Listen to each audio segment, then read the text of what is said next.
Grandpa, Mom, and Dad are going to take your money after the party today, my 8-year-old granddaughter Sophia whispered, and her words hit like a lightning bolt, shattering the illusion of our family's love. I was just a trusting grandfather who'd always supported them. I left early, hiding my shock behind a mask of being tired. But what I did next, a cunning plan to get back at them for their betrayal, shocked everyone. I beat them at their own game, and they will never forget it. Before we continue, please subscribe to the channel and let us know where you're listening from in the comments. I know what you're thinking, Dad, but just hear me out. Greg's voice crackled over the phone, cutting through the Saturday morning silence like a rusty blade. I nearly dropped my coffee mug. 7 a.m. calls weren't Greg's style, especially not with that nervous tremor I recognized from his teens, back when he wrecked my truck. What's wrong, son? I settled back into my kitchen chair, watching the steam rise from my coffee as the morning light painted golden squares on yesterday's unread newspaper. Well, Vanessa really wants. We both think you should definitely come to Sophia's birthday party. Today. The words tumbled out, like he'd rehearsed them but forgotten the rhythm. Something cold settled in my chest. Since when did they need to convince me to see my granddaughter? Greg, when have I ever missed one of Sophia's birthdays? No, that's not what I meant. There was a pause. I heard what sounded like Vanessa's voice in the background, sharp and insistent. It's just, Vanessa's been planning this for weeks, and she specifically asked me to call and make sure you were coming. I stirred my coffee slowly, watching the cream swirl into tiny hurricanes. Vanessa asking specifically. The same Vanessa who usually treated my presence like a necessary inconvenience. That's considerate of her. Yeah, she's really excited about it. Greg's laugh sounded forced, tinny. The party starts at 2, but maybe you could come a little early. We wanted to talk about some family business. The spoon clinked against the mug as I set it down. Family business. In 3 years of being a widower, family business had never required special conversations. What kind of family business? Oh, just planning stuff, future things. Vanessa has some ideas about how we can all be more involved with each other. I walked to the window, phone pressed to my ear, watching Mrs. Henderson across the street water her flower boxes. Vanessa, with ideas about family involvement, the woman who'd spent last Christmas dinner checking her phone every 5 minutes. That sounds nice, Greg. I kept my voice level, but my businessman's instincts were screaming. 30 years of reading people across conference tables had taught me when someone was selling something they didn't believe in. Great. So you'll be here early? Maybe around 1:30? I looked at the refrigerator where Sophia's latest drawing hung next to my grocery list, a crooked house with stick figures labeled Grandpa, Daddy, Mommy, and me in purple crayon. That little girl was the brightest spot in my world since Elena died. Of course I'll be there early. I wouldn't miss Sophia's day for the world. Perfect, and Dad, Greg's voice dropped, just keep an open mind about what we want to discuss, okay? It's about making sure everyone is taken care of. The call ended before I could ask what he meant by everyone being taken care of. I stared at the phone for a long moment, then I set it on the counter next to my untouched newspaper. Something wasn't right. Greg's voice had carried that same shade of guilt I remembered from when he was 8 and had swiped cash from Elena's purse to buy candy. But this felt bigger than a childhood prank. I poured a fresh coffee and tried to shake off the unease. Maybe Vanessa really did want to mend fences. Maybe I was reading too much into a simple invitation. But as I sat back down with my coffee, I couldn't shake that phrase, making sure everyone is taken care of.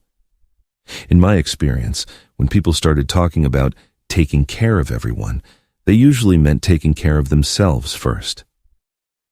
I looked back at Sophia's drawing and smiled, despite my worries. Whatever Greg and Vanessa had planned to discuss, it could wait until after I'd celebrated my granddaughter's 8th birthday. Some things were more important than adult complications.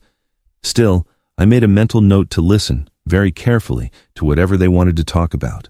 20 minutes later, I was standing in my bedroom closet, looking at shirts Elena would never see me wear again. The blue Oxford shirt brought me back to her funeral. How Vanessa had whispered about all this space while we were burying my wife. Even then, something in her tone had felt calculating. I pulled the shirt off its hanger and caught my reflection in the mirror. $70,000. That's what I'd given them in the last 3 years. Mortgage payments, car loans, Sophia's private school tuition. Elena would have called it excessive, but she also would have understood that Sophia deserved better than what her parents could provide on their own. My wallet felt heavy in my back pocket as I dressed. 3 maxed-out credit cards for Greg's emergencies. The urgent transmission repair that turned into a full engine rebuild. Vanessa's temporary need for grocery money that became a monthly expectation. Each request delivered with Greg's embarrassed explanations and Vanessa's perfectly timed gratitude. Walking to the kitchen for my keys, I passed the fridge where Sophia's latest drawing hung. She'd drawn our last fishing trip, 2 stick figures by a blue crayon lake, both smiling. Best day ever, Grandpa, written in purple marker at the bottom. That's when Vanessa's recent suggestion hit me with a new clarity. 3 weeks ago, standing in this very spot, she had looked around my kitchen and said, "Arthur, don't you think this house is getting to be a bit much for you? There are some lovely senior living communities where you wouldn't have to worry about all the maintenance." Greg had quickly changed the subject to Sophia's softball season, but Vanessa's eyes had lingered on my granite countertops, the expensive appliances Elena and I had picked out together. The same calculating look she'd had at the funeral. I grabbed my car keys from the counter, remembering Elena's last coherent words. "Promise me you'll always take care of Sophia. But watch Greg closely. He's weak, and weak people make dangerous decisions when someone strong is whispering in their ear." At the time, I'd thought she meant his drinking buddies or his get-rich-quick schemes. Now, I wondered if Elena had seen something in Vanessa that I had missed. The way she'd begun every money conversation with Sophia's needs, making me feel selfish for even questioning the expense. The garage door opener hummed as morning light flooded in, glinting off my luxury sedan. Elena's car was still in its spot, covered and pristine. I'd kept making the payments for months after she died, unable to admit she was really gone. Maybe they were counting on that, my inability to say no when it came to family. The grandpa who would rather pay than disappoint, who would rather trust than investigate. But 40 years in construction had taught me to check the foundation before building anything important. I backed out of the driveway slowly, watching my house shrink in the rearview mirror. By tonight, after this talk Greg and Vanessa had planned, I suspected I'd be seeing everything differently. For now, I needed to buy my granddaughter a birthday present, something special, maybe the last gift I'd give her before everything changed. The town mall was buzzing with Saturday morning energy as I parked near the main entrance. 8:15, and families were already heading for the toy stores, the perfect time for Sophia's gifts. The Lego architecture section drew me in immediately. Sophia had been fascinated by buildings ever since her class field trip to a skyscraper downtown last month. The Statue of Liberty set caught my eye, detailed enough to challenge her growing skills, but not overwhelming. $180 seemed reasonable for something that would occupy her curious mind for weeks. "Excellent choice, sir," the young clerk smiled as he rang up my purchase. "My daughter loves this series. Would you like that gift wrapped?" "Please, it's for my granddaughter's 8th birthday. Next stop, sporting goods." Sophia had mentioned wanting a real bike, not the pink hand-me-down she'd outgrown. The model displayed near the window looked perfect. Lightweight frame, handbrakes she could manage, reflective strips for safety, $3 to $20, but her face of delight would be worth every penny. Loading the bike box into my truck, I checked my watch. 9:10 a.m. Plenty of time for one more stop. Arthur, what a pleasant surprise. Isabel Henderson materialized next to my truck, clutching a shopping bag from the bookstore. My neighbor of 15 years looked genuinely happy to see me, her silver hair perfectly coiffed despite the early hour.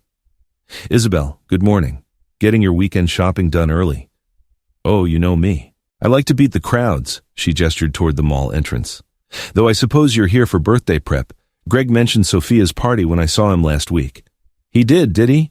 I closed the truck's tailgate. "Curious. Where did you run into him?" "Downtown, actually. Tuesday morning, I think it was. Vanessa was with him, and they were coming out of the main branch of the bank with a rather large stack of papers." Isabel laughed. They looked very official and serious, probably refinancing something, as you young people do these days. Tuesday, 4 days ago.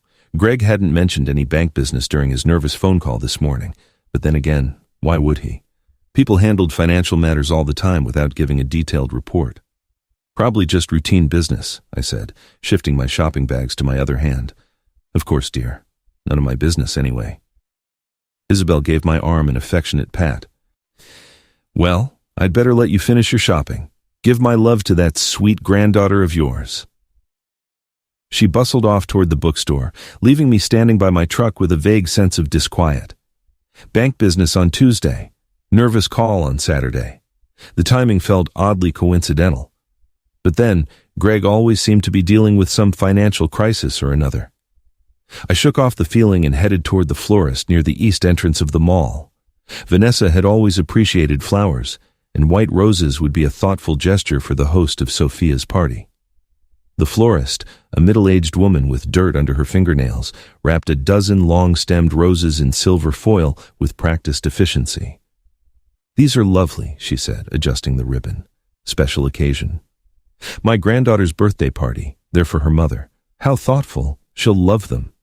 $28 for flowers that would be wilted in a week, but Vanessa's pleased expression would be worth it." These little gestures mattered in keeping family harmony, especially when there were underlying tensions. By 9:30, my truck was loaded with packages representing nearly $600 of birthday celebration, the Lego set, the bike, the roses, and the card I'd selected, each item chosen with Sophia's happiness in mind. This was what grandfathers did, spoiled their grandkids rotten and enjoyed every minute of it. Driving home through the Saturday morning traffic, I found myself thinking about Isabel's casual observation, Greg and Vanessa at the bank with papers, serious expressions, official business that Greg hadn't bothered to mention. But again, married couples handled countless administrative tasks without involving extended family. Insurance updates, mortgage refinancing, a college savings account for Sophia. Any number of legitimate reasons could explain their visit downtown. Still, as I pulled into my driveway, I couldn't quite dismiss the small voice in my head that wondered why Greg had sounded so nervous this morning if everything was really as routine as it seemed. After wrapping Sophia's gifts and grabbing a quick lunch, I arrived at Greg's house at precisely 2 o'clock. The front door swung open before I could even knock. "Arthur!" Vanessa practically sang my name, throwing her arms open wide as if we hadn't seen each other in months instead of weeks. "You look absolutely wonderful today." This enthusiasm felt off. Vanessa usually offered a polite smile and a quick one-armed hug before disappearing into kitchen duties. "Can I get you something to drink, Arthur? Coffee? A glass of water?" She touched my arm twice as she spoke, her eyes bright with an energy I'd never seen directed at me. "Thank you, Vanessa. I'm fine. The party looks lovely." I stepped inside, carrying the wrapped bike box and the gift bag holding the Lego set. Colorful streamers hung from every doorway and balloon clusters filled every corner. Soft pop music played in the background, much more elaborate than previous birthday celebrations. "Dad, there he is!" Greg appeared from the living room, his voice booming through the house like a carnival barker's. "Come meet Mike from work. Mike, this is my amazing dad I've told you so much about." Amazing dad. Greg's work conversations about me usually centered on my old-fashioned business methods or my stubbornness about retiring. But today, he clapped me on the shoulder with theatrical enthusiasm, his laugh echoing too loudly in the decorated hallway. The living room was buzzing with familiar faces. The Parkers from next door chatted near the fireplace, while Mrs. Carmichael sat primly on the sofa, observing everything with sharp eyes. Chris and Helen Martin were helping their son Tommy set up party games on the coffee table. "Grandpa!" Sophia ran to me, her genuine smile cutting through the artificial atmosphere like sunlight. She wrapped her arms around my waist, and for a moment, the world felt normal again. "Happy birthday, sweetie." I handed her the gift bag. "This one first, then the big surprise." She unwrapped the Lego architecture set with careful fingers. Her eyes went wide at the picture of the Statue of Liberty on the box, but when she looked up to thank me, something flickered across her face, a shadow of sadness that vanished as Vanessa swept in. "Isn't Grandpa generous, honey? Tell him thank you properly." "Thank you, Grandpa. It's really, really cool." Sophia's voice carried genuine appreciation, mixed with something else. Guilt? worry. An 8-year-old shouldn't sound so burdened during her own birthday party. Greg guided me toward the kitchen, where Mike Davidson was nursing a beer and making small talk about car sales. The conversation flowed normally enough, but Greg kept interrupting with unnecessary compliments about my business wisdom and family leadership. Every comment felt rehearsed, like lines from a script he'd poorly memorized. "Arthur knows all about building successful relationships," Greg announced to Mike. "He's taught me so much about trust and family loyalty." Trust and family loyalty. Odd topics for a casual party conversation, especially delivered with Greg's current manic intensity. Mike nodded politely, clearly uncomfortable with Greg's over-the-top praise of his own father. Vanessa reappeared with a platter of appetizers, positioning herself between me and the other guests. "Arthur, you simply must try these pinwheels. I made them especially, thinking of your sophisticated tastes." My sophisticated tastes? Vanessa had never paid attention to my food preferences beyond ensuring adequate quantities at family gatherings. Now she fluttered at my side, refilling my wine glass before it was empty and asking about my comfort level every few minutes. From across the room, I watched Sophia opening cards from school friends. Her movements seemed mechanical, polite, but detached. When Tommy Martin asked her about her new Lego set, she nodded and smiled appropriately, but her answers lacked the genuine excitement I'd expected. "She's growing up so fast," observed Mrs. Carmichael, settling onto the sofa next to me. "She's such a thoughtful little girl. Just last week she asked me if grandparents and parents ever disagree on big decisions." My wine glass paused halfway to my lips. "And what did you tell her?" "That families work through their differences with love and honesty." Mrs. Carmichael studied Sophia with troubled eyes. She seemed worried about something, though, something beyond normal childhood concerns. Across the room, Greg and Vanessa exchanged a quick, tight glance, the kind of wordless communication that suggested coordination. They'd been doing that all afternoon, I realized. Brief eye contact, subtle nods, perfectly timed interruptions when conversations veered too close to certain topics. The afternoon wore on with forced cheer and careful choreography. Every smile felt calculated, every laugh a bit too loud, every gesture of family affection performed for an audience. Only Sophia's behavior toward me remained authentic, though shadowed by the burden she carried. As the party wound down and guests began collecting their belongings, Greg caught my eye with an overly casual wave. "Dad, stick around after everyone leaves, okay? Vanessa and I have been looking forward to that family talk we mentioned." The artificial cheerfulness began to weigh on me like humidity before a storm. I excused myself with a polite smile, mentioning the bathroom down the hall. Vanessa immediately jumped up, offering directions I didn't need. Her concern felt rehearsed rather than genuine. As I walked away from the party noise, I noticed Sophia watching me from beside the gift table. Something in her expression, worry mixed with determination, made me pause. When I reached the hallway lined with family photos, small footsteps followed me. "Grandpa." Her voice was barely a whisper. I turned and found her glancing back toward the living room, making sure we were alone. The birthday girl, who should have been glowing with excitement, instead looked like she was carrying the weight of the world on her 8-year-old shoulders. "What is it, sweetie?" I knelt to her level, recognizing the serious expression she'd inherited from Elena. "You look worried." She bit her lower lip, a gesture that reminded me painfully of her grandmother during difficult conversations. "I need to tell you something important. About Mom and Dad." My chest tightened. "What about them, honey?" "They're planning to take your money tonight." The words came out in a rush, as if she'd been rehearsing them. "After everyone goes home. I heard them talking last night when I was supposed to be asleep."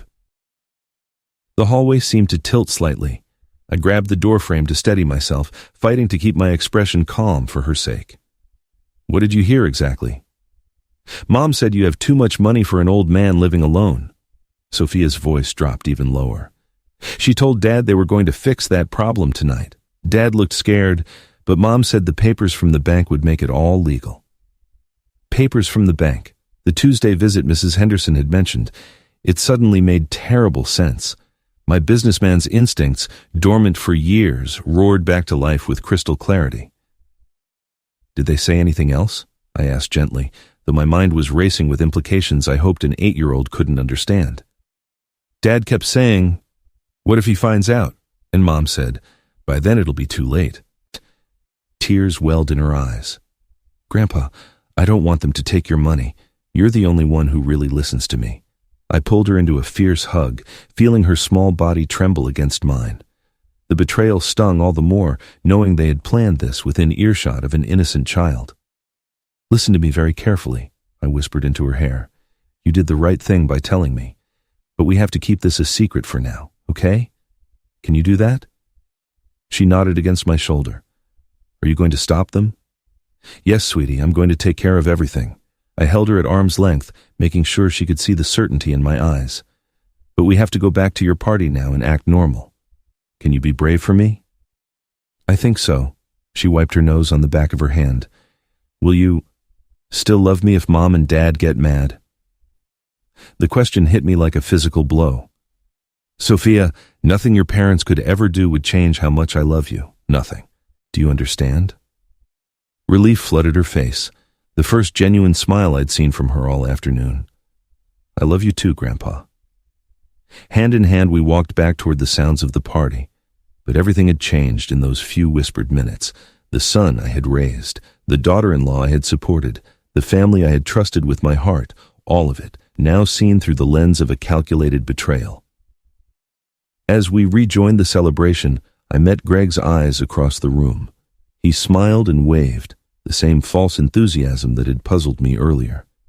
Now, I understood exactly what that performance was designed to accomplish. Going back to the party felt like walking onto a stage where everyone else had forgotten they were acting. I rejoined the conversations with the natural ease 40 years of business negotiations had taught me, all while internally cataloging every glance between Greg and Vanessa with a new, devastating clarity. Mrs. Carmichael was talking about her garden when I noticed Greg check his watch for the third time in 10 minutes.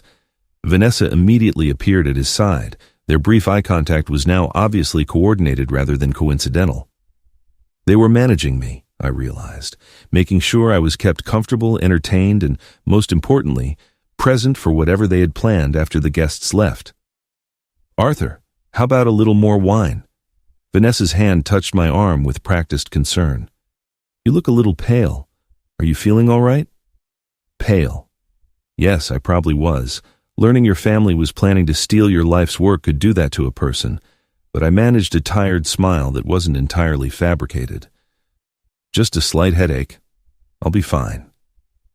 Her expression shifted, almost imperceptibly. The kind of micro-expression I'd learned to read on boardroom adversaries, relief mixed with calculation. A tired, slightly unwell grandfather would be easier to manipulate than an alert one. For the next hour, I played my part to perfection. Kind, aging grandfather, generous family patriarch, an old man, perhaps not as sharp as he used to be. I accepted their attentiveness, praised their hospitality, and watched their increasingly obvious coordination with the detached interest of studying a chess opponent's strategy. Greg kept steering conversations away from financial topics whenever guests mentioned the economy or retirement planning. Vanessa would redirect any discussions about my house, my health, my future living arrangements. They were managing the information flow, ensuring nothing would conflict with the narrative they'd built for tonight's important family discussion. Around 5:30, as the afternoon shadows grew long and the last of the guests began collecting their belongings, I announced my intention to leave. "I think I should head home early. This headache isn't getting any better." The effect was immediate. Greg and Vanessa exchanged a look of genuine alarm. "Dad, wait!" Greg moved to block my path to the door. "We really wanted to have that talk about the important family business we mentioned, remember? You promised you'd stay after everyone left." "Perhaps another time," I said, maintaining the tired grandpa persona. "I really need to rest." "But Arthur," Vanessa stepped in, her voice taking on an urgent edge.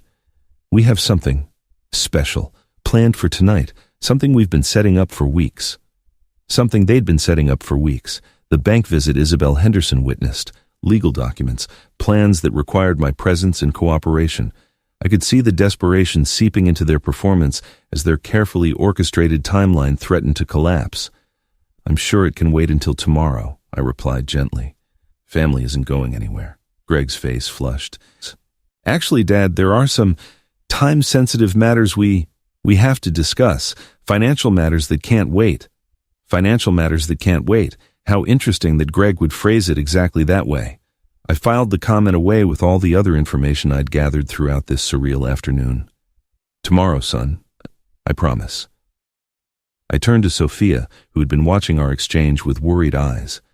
Kneeling to her level, I pulled her into what might be our last innocent hug before everything changed. Thank you for the most wonderful birthday party, sweetie. Thanks for my presents, Grandpa. Her small arms tightened around my neck. I love you so much. I love you too, more than you'll ever know, I whispered into her hair, low enough for only her to hear. Everything is going to be all right.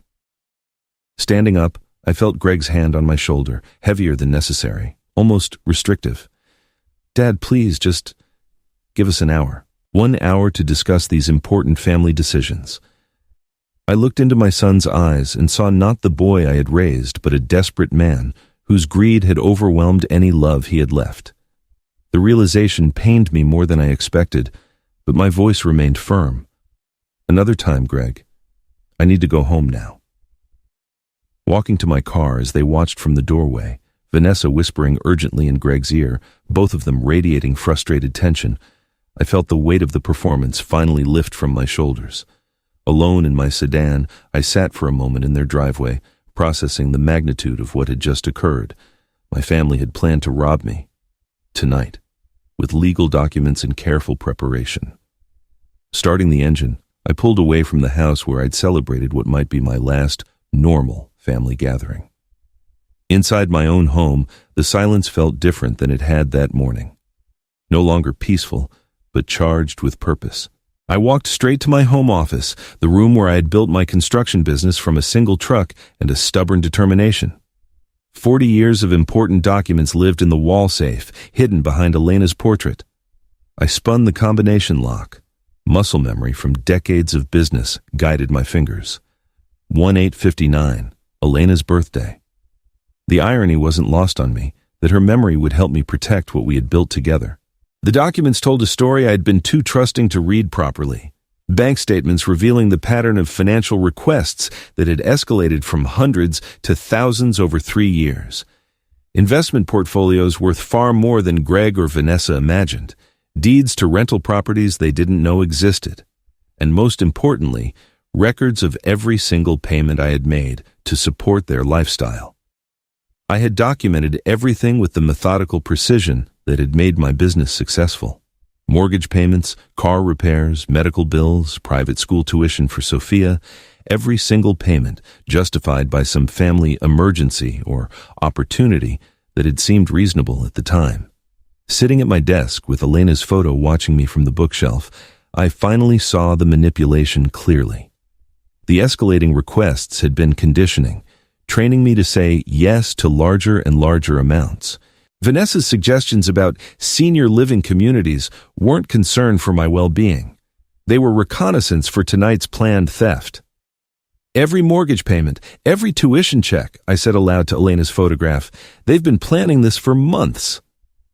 My phone sat silent on the desk. Greg and Vanessa would be scrambling right now, trying to figure out how to proceed without me present for their important family discussion. The thought gave me a grim satisfaction. Opening my file of business cards, I found the personal number for James Mitchell. 20 years of friendship and professional respect with the vice president of the main branch. James would remember the careful, detail-oriented contractor who had never missed a payment or broken a promise. More importantly, he would understand exactly what legal documents obtained under false pretenses meant. The clock read 9:30 p.m. Too late for business calls. But I made a note for the morning. First priority, understand exactly what papers Greg and Vanessa had obtained and how to neutralize their legal effectiveness.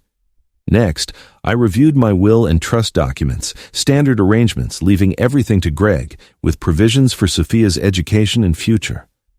Written back when I still believed my son possessed integrity and love for his family, instead of just greed for our money. Those documents would need an immediate rewrite.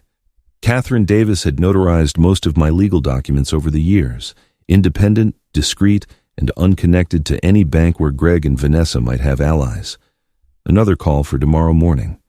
I spread the investment statements on my desk like battle plans. I calculated my real net worth for the first time in years, $2, $3 million in liquid assets, plus 3 rental properties, plus this house, free and clear. Far more than Greg and Vanessa suspected, and certainly more than they could steal in one night's legal maneuver. But this wasn't about the money. This was about justice for an 8-year-old girl whose parents were willing to traumatize her with adult secrets. This was about punishment for adults who would exploit an old man's love for his family. This was about ensuring that betrayal had consequences. Elena's voice echoed from our last conversation. Watch Greg closely.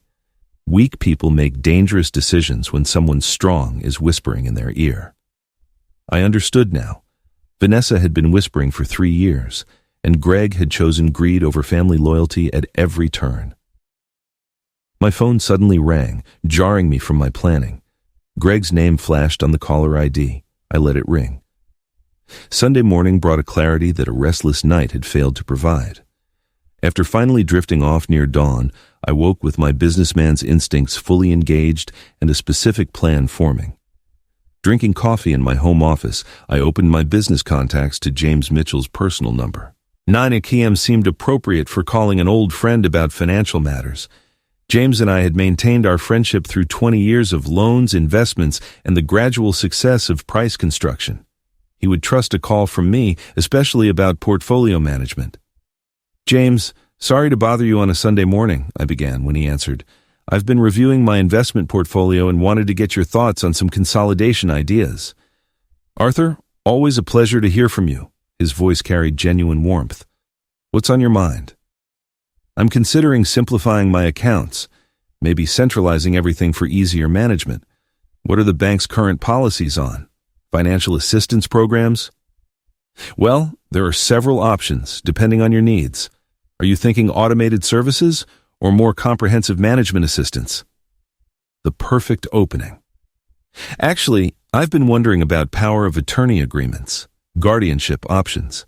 Have you had any clients dealing with that recently?" James paused, and I could almost hear him considering the boundaries of confidentiality. "It's funny you should ask. Just last week I had a couple in, asking about guardianship procedures for an elderly relative." My coffee mug stopped halfway to my lips. "Oh? A complex process, I imagine." Actually, they seemed quite prepared.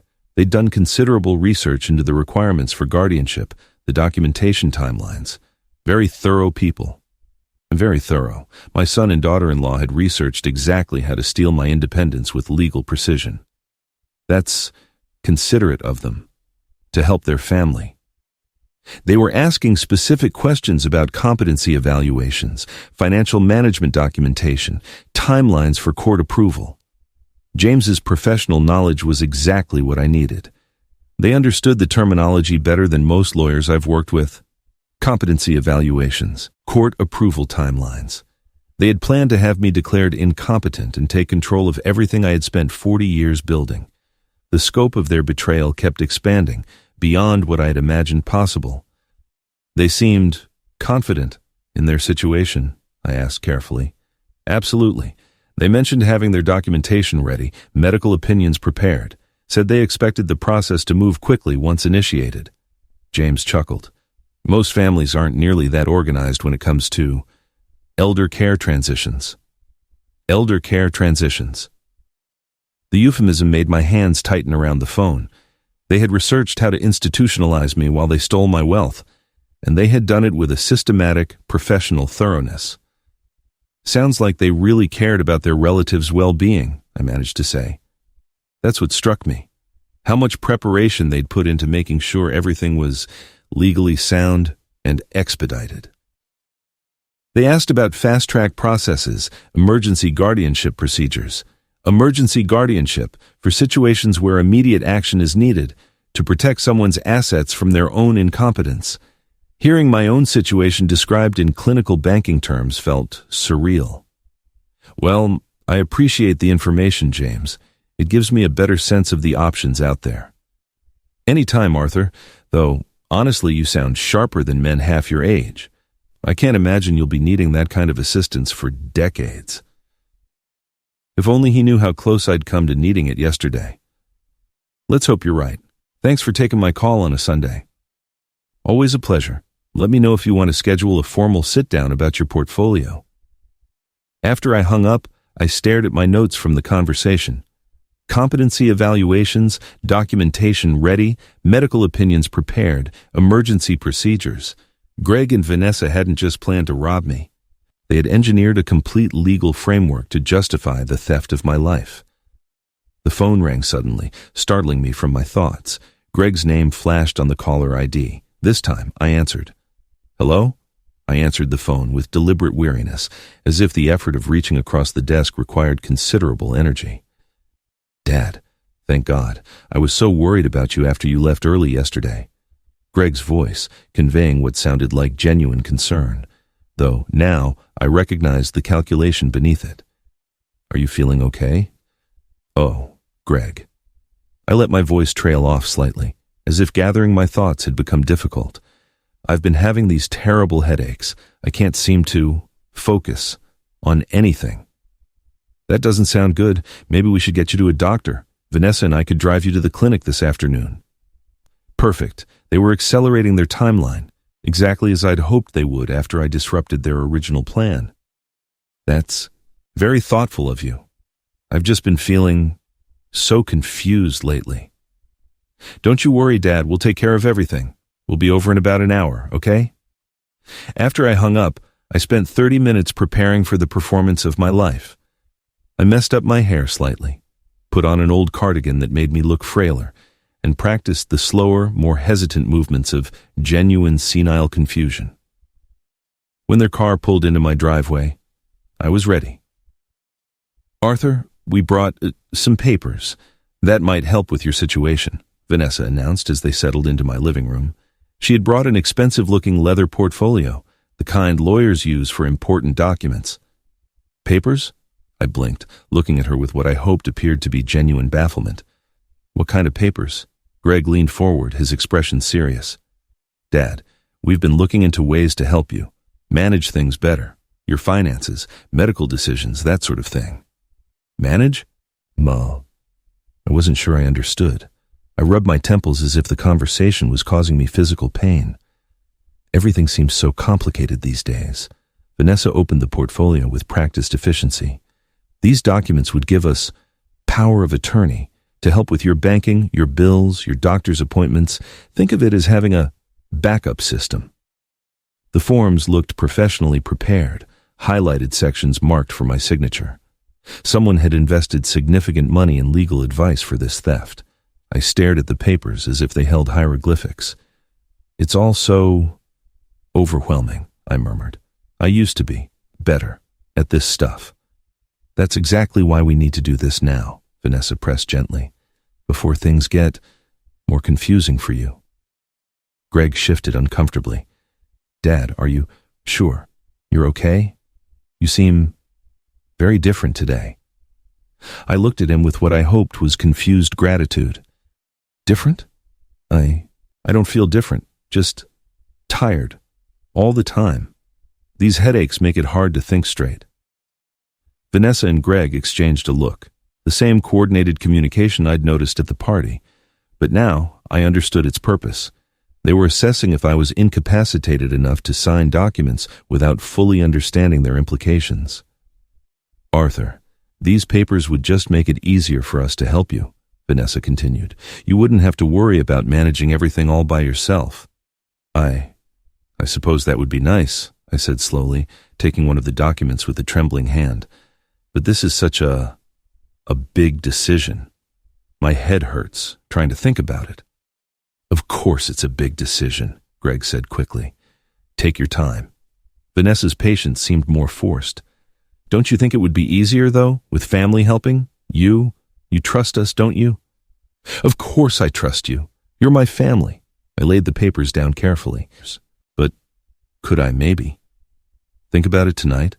Decide tomorrow, when my head is clearer.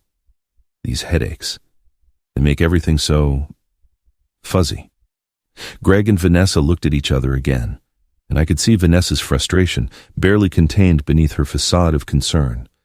"Sure, Dad, we'll stop by tomorrow morning, and you can sign them then." After they left, I allowed myself to slump in my chair, dropping the performance for the first time in hours. The documents they had left behind told the full story. Power of attorney forms that would grant them control over my finances, my medical decisions, and my living arrangements. Everything James had warned me about, laid out in legal language designed to steal my life. 3 hours later, I was sitting in my home office, reviewing my notes from Greg and Vanessa's visit, like a general planning a campaign. Their power of attorney documents were spread on my desk. Professional forms that would have given them total control over my finances, medical decisions, and living arrangements. Every signature line highlighted in yellow, every witness requirement meticulously marked. They had done their homework, but they had forgotten that I had spent 40 years doing mine. Catherine Davis answered on the second ring. "Arthur, good evening. How can I help you?" "Catherine, I need notary services tomorrow morning for some family financial documents. Could you come to my house around 10 a.m.? "Of course. What kind of documents will we be handling?" I chose my words carefully. "Power of attorney forms. It might be a somewhat delicate family matter, so I would appreciate your professional discretion." "You know you can count on that. I'll bring my seal and my logbook." Perfect. Catherine had notarized dozens of contracts for my construction company over the years. She would recognize irregular pressure tactics or coercion immediately. It was part of her professional training. Next call, James Mitchell. "James, could you stop by tomorrow morning, around 10? I've been thinking about our conversation yesterday, and I'd like to review my portfolio in detail." "Certainly, Arthur. After what we discussed about financial management assistance, I think a thorough review would be prudent." "Excellent. It might be. Educational." James chuckled. "I'll bring the necessary paperwork. See you at 10? Educational indeed. James would be witnessing exactly what Greg and Vanessa planned to do, and as a bank VP, he would understand exactly what he was seeing. More importantly, his presence would add legal weight to any documentation of their behavior. Last call. Greg. I let my voice carry the tremulous uncertainty I'd performed that afternoon. "Greg, I've been thinking about those papers you brought over. You were right. I do need help managing things." "Dad, that's wonderful. Vanessa will be so relieved. We can stop by first thing tomorrow morning. I've arranged for a notary to come by to make sure everything is proper and legal at 10 o'clock. Perfect. And Dad, thank you for trusting us with this." Trust. The word tasted like ash in my mouth, but I managed to sound grateful. You're my family. Of course I trust you."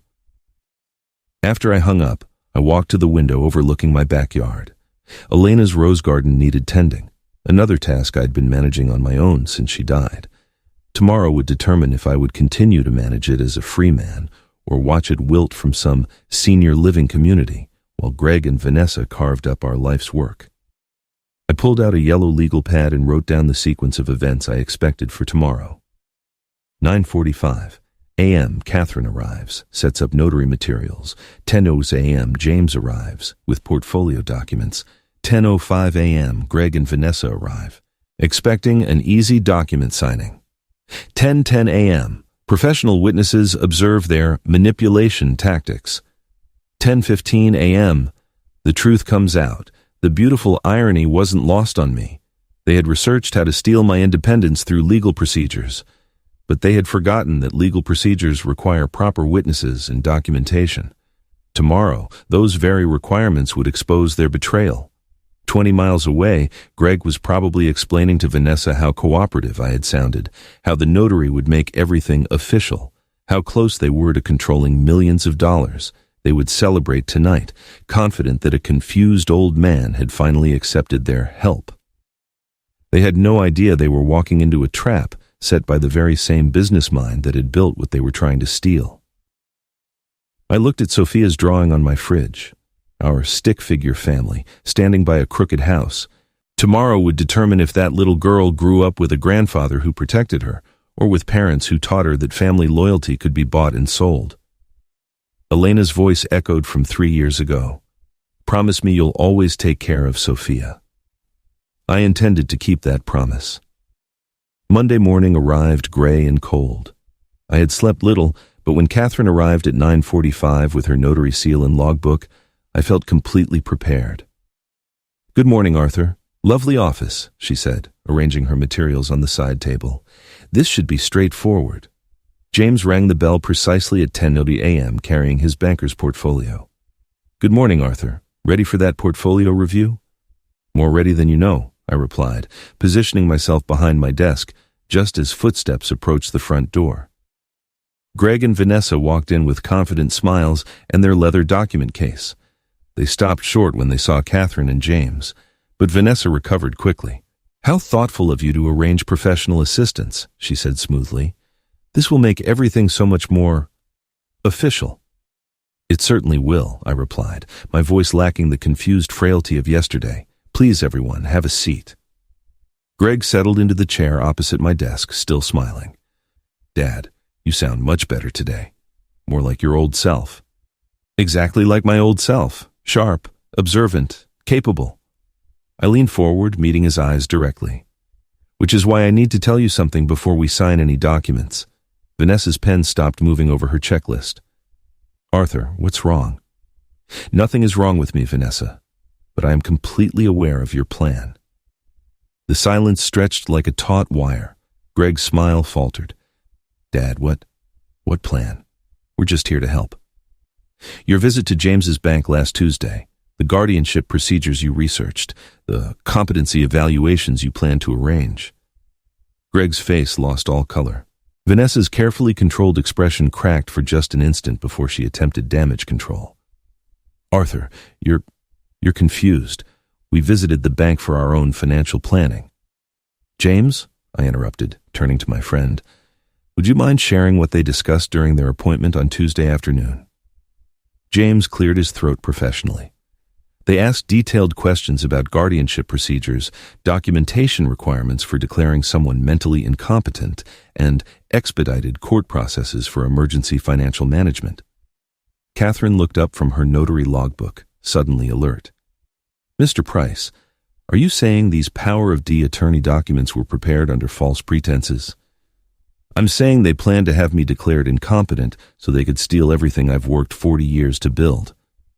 Greg found his voice, though it came out strangled. "Dad, we were worried about you. Yesterday you seemed so confused. Yesterday I was acting. Today you're seeing who I really am." I opened my desk drawer and pulled out the documentation I had prepared. 247 transactions over 3 years, $70,000 in support payments, every mortgage payment, every car repair, every private school tuition bill, all documented. Vanessa leaned forward, desperation seeping into her voice. Those were legitimate family expenses. Conditioning payments, training me to say yes to larger and larger amounts until I'd agree to sign away my independence. I looked at her directly. "You researched exactly how to have me institutionalized while you carved up my assets." Catherine set her pen down. "This is highly irregular. I need to understand the full situation before I notarize anything." "The full situation," I continued, "is that my son and daughter-in-law spent weeks researching legal procedures to steal my money, consulted with lawyers about guardianship processes, and planned to have me declared mentally incompetent based on fabricated evidence of confusion." Greg's hand was shaking as he gripped the armrests of his chair. We never. We just thought you might need help managing things." "Help managing a net worth of $2.3 million plus 3 rental properties?" My voice hardened. "Help that required consulting lawyers about emergency guardianship procedures?" Vanessa stood up abruptly. "You're twisting everything. We love you. Love doesn't involve conspiracy, Vanessa. Love doesn't involve researching how to steal someone's independence while they are still sound of mind and body." "Arthur," James cut in, his voice firm, "the questions they asked were highly specific. They knew legal terminology most families never encounter unless they are planning something significant." Catherine nodded grimly. In my experience, legitimate family financial planning does not require research into competency evaluations. The room fell silent, except for Greg's ragged breathing. He looked at me with something dawning in his eyes, perhaps seeing for the first time the businessman who had built the wealth they had tried to steal. "What? What happens now?" he whispered. I stood up, feeling every year of my age, but also every ounce of my accumulated wisdom and experience. "Now, we discuss the consequences." "Consequences," I repeated, opening my desk drawer to retrieve the legal documents I had prepared over the weekend. "I'm changing my will. Immediately. My estate will go into an educational trust for Sophia, accessible when she turns 21. Greg leaned forward, desperate. "Dad, please. We made a mistake. We can fix this." "Oh, the trust will provide for her college education, graduate school if she chooses, and seed money for any career she pursues." I spread the new will documents on my desk. "Catherine, I'll need these witnessed and notarized." Vanessa's voice cracked slightly.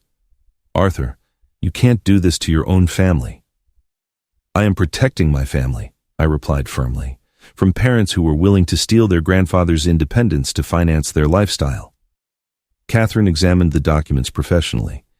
"Mr. Price, these terms are quite specific. There are conditions attached. If Greg and Vanessa formally waive all claims to my estate and demonstrate a genuine change over the next year, I will reconsider.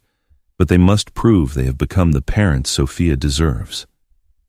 James nodded in approval as he witnessed my signature. "The structure of the educational trust is excellent, Arthur. She'll have every opportunity you were never able to provide her directly?" Greg sank his face into his hands. "What? What does genuine change mean? How do we prove that?" "By getting jobs that actually support your family instead of relying on me. By prioritizing Sophia's happiness over your own financial desires. By showing me that my granddaughter matters more to you than my bank account."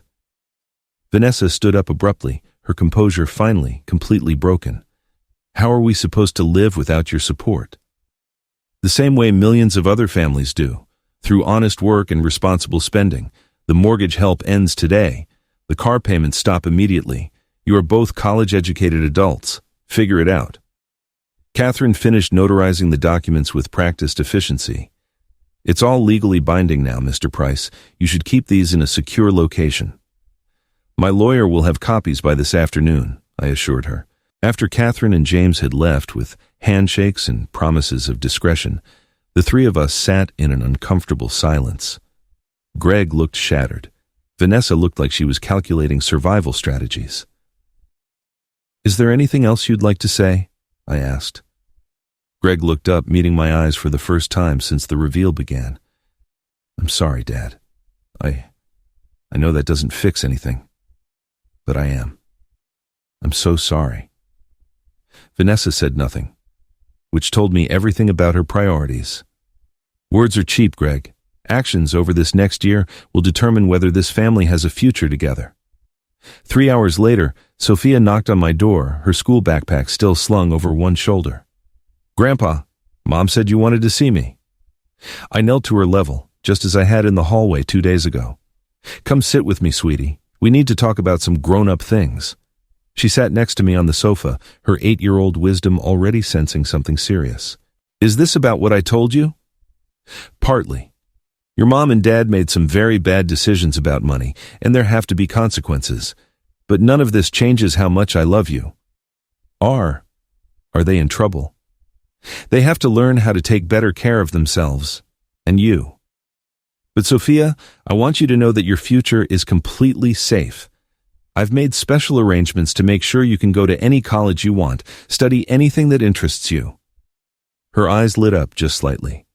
Even vet school, that's really expensive.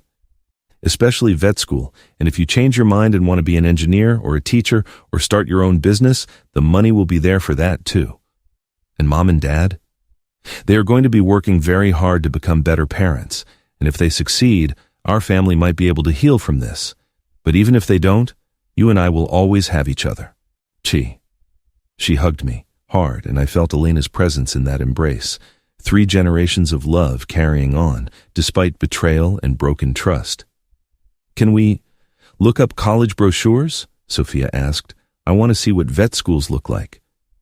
Absolutely, I smiled, reaching for my laptop. We have all the time in the world to plan your future. Outside, spring was turning into summer, and Elena's roses were finally starting to bloom. If you enjoyed this story, please like this video, subscribe to the channel, and share your thoughts about this story in the comments. To hear the next story, click the box on the left. Thank you for your time.